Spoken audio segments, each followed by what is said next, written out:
2027 সালের শুরু থেকেই জাপান বৈদ্যুতিক এয়ার ট্যাক্সি চালুর প্রস্তুতি নিচ্ছে। এক বিবৃতিতে দেশটির শীর্ষ বিমান সংস্থা অল নিপ্পন এয়ারওয়েজ ANA এই তথ্য নিশ্চিত করেছে। সিরাজুম মনিরা বিলাসী জানাচ্ছেন বিস্তারিত। ANN যুক্তরাষ্ট্রের ক্যালিফোর্নিয়া ভিত্তিক স্টার্টআপ জোবি এভিয়েশনের সঙ্গে যৌথভাবে 5 আসন বিশিষ্ট 100টিরও বেশি এয়ার ট্যাক্সি পরিচালনার পরিকল্পনা করছে। এ বিষয়ে ANA-এর প্রেসিডেন্ট ও CEO কোজি শিবাতা জানান, উড়ন্ত ট্যাক্সি জাপানের আকাশপথে যাতায়াতের ধরনে এক বিপ্লব আনবে। প্রকল্প অনুযায়ী প্রতিটি এয়ার ট্যাক্সি একজন পাইলট সহ 4 জন যাত্রী বহনে সক্ষম হবে এবং ঘণ্টায় সর্বোচ্চ 320 কিলোমিটার অর্থাৎ 200 মাইল গতিতে চলতে পারবে।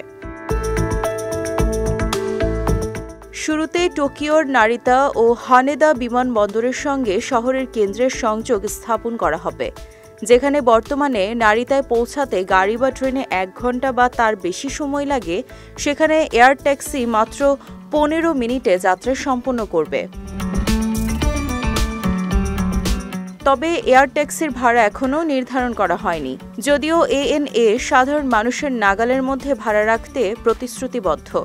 এছাড়া ভবিষ্যতে দেশের অন্যান্য অঞ্চলেও রুট সম্প্রসারণের পরিকল্পনা রয়েছে ANA-র। আগামী অক্টোবরে ওসাকা এক্সপোতে ANA ও জোবি এভিয়েশন জনসমক্ষে পরীক্ষামূলক ফ্লাইট প্রদর্শন করবে। সিরাজুম মনিরা বিলাসী, বিজয় টিভি নিউজ ডেস্ক।